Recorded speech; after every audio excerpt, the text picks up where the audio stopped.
বিশ্ব ব্যাংকের সহজ ব্যবসা সূচকে 2020-এর যে সহজ ব্যবসা সূচক সেটাতে বাংলাদেশ দক্ষিণ এশিয়ায় শুধু আফগানিস্তানের উপরে 192 দেশের মধ্যে বাংলাদেশের অবস্থান 168তম, ভুটান 89, ভারত 62, নেপাল 94, পাকিস্তান 108, মালদ্বীপ 147তম। 2011 সালেও বাংলাদেশ 183-র মধ্যে 107 নম্বর ছিল। আপনি এই ব্যাপারটি কিভাবে দেখেন? আপনি মানে আমাদের যদি এই ব্যাপারটার মধ্যে একটু বলেন যে বিদেশি বিনিয়োগ আকর্ষণ করতে আপনি রোড শো করছিলেন, রোড শো করেছেন ইউএসএ, ইউকে, সুইজারল্যান্ড, দুবাই, তারপরও এই অবস্থায় থাকছে বিনিয়োগ বিদেশি বাড়ছে না বাংলাদেশে। জনাব সালমান এফ রহমান, সরি আমি কোন কি সূচকটা বলেছেন? সেটা হচ্ছে সহজে ব্যবসা সূচক 2020 সালে, যেটা বিশ্ব ব্যাংক করে, যে ইজি যেখানে ব্যবসা করা, is of doing business index এর কথা বলছেন। জি জি না না, তো ওটা না সরি, আপনি তো যেটা আপনি 2020-এ আই ডোন্ট নো, 20-এ তো ওরা ইজ অফ ডুইং বিজনেস 2020-এ তো তারা পাবলিশই করে না। 2018 বা আপনি যেটা বললেন আমরা আফগানিস্তানের নিচে ছিলাম, এটা আমরা ছিলাম 2018 বা 2019-এ। তারপর আমরা যে কাজগুলি করেছিলাম ইজ অফ ডুইং বিজনেসে, আমাদের কিন্তু 170 না কত, আমরা অ্যাকচুয়ালি আমার ঠিক মনে নাই, আমরা বোধহয় প্রায় 12 বা 14 আমাদের ইমপ্রুভমেন্ট হয়েছিল।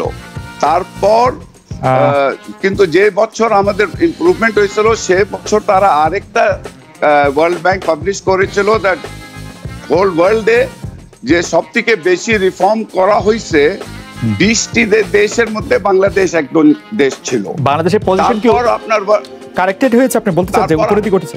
জি হ্যাঁ ডেফিনেটলি। আচ্ছা, আমরা চেক করে দেখছি। জি, তারপর আপনার তারপর তো আপনার আপনি জানেন কিনা এটা আমি জানি না, তো ওয়ার্ল্ড ব্যাংকের নিজের ভিতরে ওদের একটা দুর্নীতি বিভাগ আছে। তারা নিজে কিন্তু তারপর সিদ্ধান্ত নিল, তাদের বলা হলো যে অতীতে তারা যে ইজ অফ ডুইং বিজনেস ইন্ডেক্সের যে সিস্টেম তারা ফলো করেছে সেখানে নাকি দুর্নীতি হয়েছে, যার ফলে তারা এই ইন্ডেক্স পাবলিকেশনটা বন্ধ করে দিয়েছে।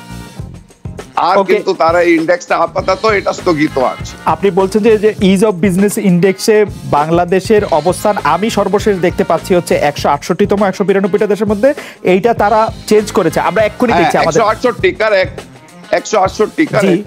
জি জি, আমি তাই বললাম 192। এর আগে তো আপনি বলেছিলেন আমরা আফগানিস্তান থেকে নিচে আছি আমরা শুধু দক্ষিণ এশিয়ার দেশগুলির মধ্যে আমরা শুধু আফগানিস্তানের উপরে।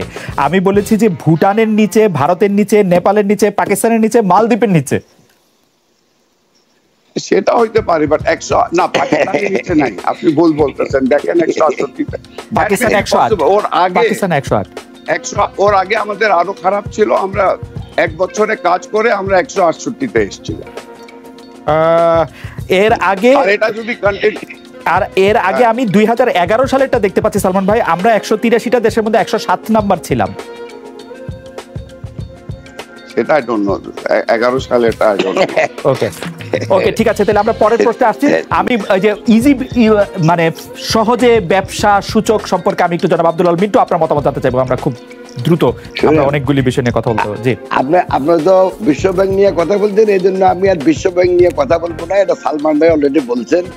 বাট একটা প্রকৃত সত্য, সেটা হলো বাংলাদেশে ব্যবসা বাণিজ্যের বিনিয়োগের জন্য যে পরিবেশ, বাণিজ্যের জন্য পরিবেশ থাকতে পারে, কিন্তু বিনিয়োগের জন্য যে পরিবেশ সেটা যে নাই, এটা আপনাকে একদম 100% বলতে পারি। কারণ বিনিয়োগ হচ্ছে না এখন, যদিও সালমান ভাই চেষ্টা করতেছে, এই দুনিয়া সব দেশে ঘুরতেছে, কিন্তু নিজের দেশ ঠিক না করে যদি উনি বিদেশে ঘুরে খুব তো লাভ হবে না বেশি। আমি এখন বিশ্ব ব্যাংক বাদ দিয়া খুব রিসেন্টলি এপ্রিল মাসে IMF যেই রিপোর্ট দিছে, আমি একটু সেটা আপনাকে বলতে চাই। এটা হলো under article 4, which is a must. Under article 4 IMF প্রতি বছর প্রতি দেশের সাথে তাদের দেশের ব্যবসা বাণিজ্য, অর্থনীতি, আর্থিক ব্যবস্থাপনা এবং ব্যাংকিং ব্যবস্থাপনা নিয়ে প্রতি বছর আলোচনা করে। সে আলোচনার যে রিকমেন্ডেশন একটু আপনাকে পড়াতে চাই। একটা হলো ক্লিয়ারলি 1 নাম্বার, বিদেশে বিনিয়োগের জন্য বর্তমানে কোনো কন্ডিউসিভ এনভায়রনমেন্ট নাই, রপ্তানিতে উল্লেখযোগ্য কোনো ডাইভার্সিফিকেশন নাই। ব্যবসা বিদেশের সাথে ব্যবসা বাণিজ্য বাড়াতে শুল্ক ও অশুল্ক বাধা কমাতে হবে, বাণিজ্য অবকাঠামোর উন্নয়ন করতে হবে, শিল্প কেন্দ্রিক দক্ষতা বাড়িয়ে উৎপাদনশীলতা বাড়াতে হবে, মামলা জট কমাইতে হবে, সম্পত্তির অধিকার সুরক্ষাজনিত বিধিবিধান ও বাস্তবায়ন করতে হবে, এটা খুবই দুর্বল। বিনিয়োগকারীদের সুরক্ষা বাড়াতে হবে, বাণিজ্যিক খাতে ব্যবস্থাপনা ও নিয়ন্ত্রণ কর্তৃপক্ষ খুবই দুর্বল। এটা হলো ওদের রিকমেন্ডেশন। আর সবচেয়ে ইম্পর্টেন্ট যেটা সুশাসন, রুল অফ ল, সেটা নিয়ে যেটা বলছে একটু শুনেন। সরকারের কার্যকারিতা, আইনের শাসন, দুর্নীতি দমন, বিচার বিভাগের স্বাধীনতা, আইন শৃঙ্খলা ও নিয়ন্ত্রণ কর্তৃপক্ষের মান, সম্পত্তির অধিকার এবং অত্যন্ত নিম্নমানের, এগুলো বিশ্ব আয়ের দেশের একটু বলতে পারি আইএমএফ এর প্রেসক্রিপশন শুনলে তো বাংলাদেশ আজকে এই জায়গায় আসতো না। আইএমএফ এর প্রেসক্রিপশন তো খুব ভালো জিনিস না, আপনি না মানেন, মানে আপনি মা মারেন, কেউ কেউ বলেন বিশ্ব ব্যাংকের is of doing business is not a বাধ্যবাধকতা প্রতিষ্ঠিত না, কিন্তু আইএমএফ এরটা এই যে বাধ্যবাধকতা আন্ডার আর্টিকেল 4।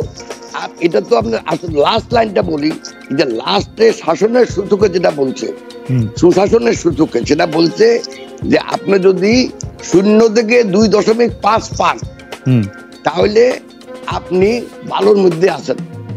আর এর নিচে 0 নিচে হলে ঋণাত্মক যদি হয়, মাইনাস যদি হয়, আপনি খুবই খারাপ অবস্থা আছেন। বাংলাদেশের এই যে 1, 2, 3, 4, 5, 6, 7 যে 7টা সূচক বললাম শাসনের, 7টা সূচকেই আমরা 0-র নিচে, অর্থাৎ মাইনাস। অনেক ধন্যবাদ, আপনার বক্তব্য একদম পরিষ্কার।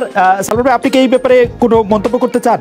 আমরা যে মাইনাসে আছি, আমি বলি, আমি একটা জিনিস বলি যে মিন্টু ভাই যে বললো যে দেশে, উনি কিন্তু ঢালাওভাবে একটা কথা খুব একটু আগে বললেন, দেশে কিন্তু বিনিয়োগ হচ্ছে না, ঢালাওভাবে বলে দিলেন বিনিয়োগ হচ্ছে না। এখন যদি দেশে, ঠিক আছে আমি বললাম আমার স্ট্যাটিস্টিক্স খুব খারাপ, আমি কোনো কিছুই করতেছি না, আমি সবকিছু না, ওনার থেকে শুনলে উনি যেভাবে কথা বলতেছেন তাহলে তো বাংলাদেশ মানে কিছুই বাংলাদেশে হচ্ছে না, বাংলাদেশের অবস্থা খুবই করুণ এখন। তো আমার শুধু বক্তব্য, উনি আইএমএফ এর কথা বলতেছেন, ওয়ার্ল্ড ব্যাংকের কথা বলতেছেন, আমি জাস্ট একটা জিনিস আপনাকে শেষ করতেছি।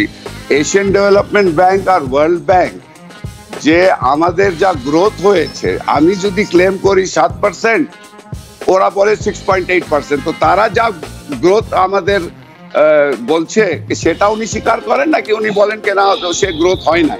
মানে যে গ্রোথটা এডিবি আর ওয়ার্ল্ড ব্যাংক বলেছে হয়েছে জিডিপি গ্রোথ, এখন যদি সে গ্রোথটা উনি স্বীকার করেন, তা আমি বুঝলাম না, যদি কোনো বিনিয়োগ হচ্ছে না, আমাদের অবস্থা এতই খারাপ, আমরা তো একদম শেষই দেশে, মানে ওনার কথা শুনে তো দেশ একদম শেষ দিকে, মানে একদম যাকে বলে ফিনিশড হয়ে গেছে।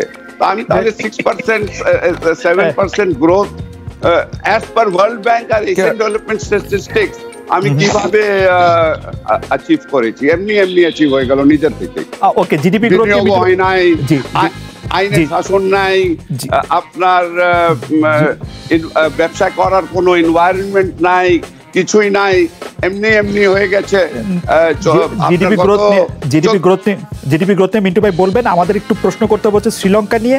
আমি শ্রীলঙ্কা নিয়ে প্রশ্ন করার আগে, মানে প্রশ্ন করার জন্য আমি আসলে উদ্ধৃত করতে চাই। আমি একটু খালিদ, আমার 2 মিনিট, আমি বলছি আমাদের অবস্থা এতই খারাপ যে গত 14 বছরে যখন আমরা ক্ষমতায় এসেছিলাম, আমাদের বাজেট সাইজ যা ছিল আর গত বাজেট সাইজ আমরা দিয়েছি, বা যা revenue, forget the budget size, আমরা যখন ক্ষমতায় এসেছি 2009 সালে, আমার যে টোটাল রেভিনিউ কালেকশন ছিল, আর গত বছর, গত ফাইন্যান্সিয়াল বা এই ফাইন্যান্সিয়াল ইয়ারে আমার যে গত রেভিনিউ কালেকশন হবে, এটা হয়েছে প্রায় আপনার 12 গুণ।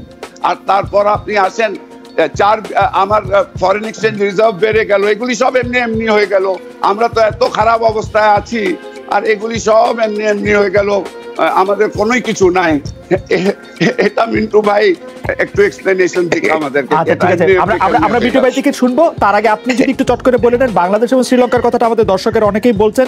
আমরা প্রফেসর মাইনুল ইসলাম, যিনি এই সরকারের সাথে খুব ঘনিষ্ঠ এবং এই সরকারের আমলে বিভিন্ন পুরস্কার এবং ইয়েতে ভূষিত, তিনি বলছেন আমরা খামখেয়ালি সিদ্ধান্তে যে একটার পর একটা প্রকল্প নিয়ে চলেছে, এর কোনোটাই সঠিক ইকোনমিক ফিজিবিলিটি স্টাডি করে করা হয়নি। এই ধরনের খামখেয়ালি সিদ্ধান্তে নতুন বিমানবন্দর নির্মাণ করার কথা হচ্ছে, দ্বিতীয় আরেকটা পদ্মা সেতুর কথা করা হচ্ছে, কিন্তু এর জন্য আমাদের ঋণের কিস্তি বেড়ে যাচ্ছে। আমাদের ঋণের কিস্তি 2025 সালের মধ্যে $4 বিলিয়ন ছাড়িয়ে যাবে। সব শেষ কথা যে জিডিপির অর্থ, বাংলাদেশের ঋণ ও জিডিপির অনুপাত 50% উপরে চলে যাবে এভাবে চলতে থাকলে। এই সব ব্যাপারে যদি আমরা দেশি বিদেশি ঋণ গ্রহণ এবং উল্টো পাল্টা প্রকল্প গ্রহণের ব্যাপারে যদি নিজেদের নিয়ন্ত্রণ করতে না পারি, তাহলে বছর 4-5 মধ্যে আমরাও শ্রীলঙ্কার পর্যায়ে চলে যাব। সালমান ভাই, চট করে আপনার একটা মন্তব্য শুনতে চাই, এবং আপনি যে বিষয়গুলি বলছেন যে বাংলাদেশে যেগুলি দৃশ্যমান উন্নতি দেখা যাচ্ছে সে ব্যাপারে মিন্টু ভাই কি বলেন সেটিও একটু শুনবো। আপনি যদি একটু মন্তব্য করেন এই ব্যাপারে, যে আমাদের আমি একটা জিনিস বলি, অ্যাকচুয়ালি যে জিনিসটা আমরা, আপনিও টাচ করেন নাই, আমরাও কেউ টাচ করি নাই। আমরা কিন্তু ভোজ্য তেল নিয়ে আর ইউক্রেনের খাদ্য নিয়ে আমরা ব্যস্ত হয়ে গেলাম। কিন্তু আসলে ইউক্রেন ওয়ারের পরে যেটা সবথেকে বড় ইম্প্যাক্ট হয়েছে শুধু বাংলাদেশে না, সারা পৃথিবীতে, সেটা হলো আপনার এনার্জি প্রাইসেস। আপনি দেখেন এলএনজি প্রাইস আর তেলের প্রাইস কিভাবে বেড়েছে, যার ফলে আমাদের ডেফিনেটলি আমাদের ফরেন এক্সচেঞ্জের উপরে একটা সাংঘাতিক চাপ পড়েছে। তো আপনি জানেন আমাদেরকে অর্থনৈতিক চাকা যদি চালু রাখতে হয়, তাহলে আপনার এনার্জিটা হলো আমাদের মেইন থিং। বিদ্যুৎ আমাদের চালু রাখতে হবে, গ্যাস আমাদের চালু রাখতে হবে। তার জন্য আমাদেরকে কিন্তু এলএনজি ইম্পোর্ট করতে হবে। আমাদের নিজস্ব গ্যাস ফুরে যাচ্ছে, আমাদেরকে এখন এলএনজি ইম্পোর্ট করতে হচ্ছে, তেল ইম্পোর্ট করতে হচ্ছে। এবং ইউক্রেন ওয়ারের এটা হলো সবথেকে ম্যাক্সিমাম ইম্প্যাক্ট সব দেশেই হচ্ছে, যার ফলে আমাদের ফরেন এক্সচেঞ্জের উপরে, যে আমরা যে ডলার যে ডিভ্যালু হচ্ছে, আমাদের ফরেন এক্সচেঞ্জের রিজার্ভটা যেটা কমে আসতেছে, that is the main reason এই এনার্জি প্রাইসেসের জন্য। এবং এটার জন্য এটা আমাদের নিয়ন্ত্রণের বাইরে এনার্জি প্রাইসেস।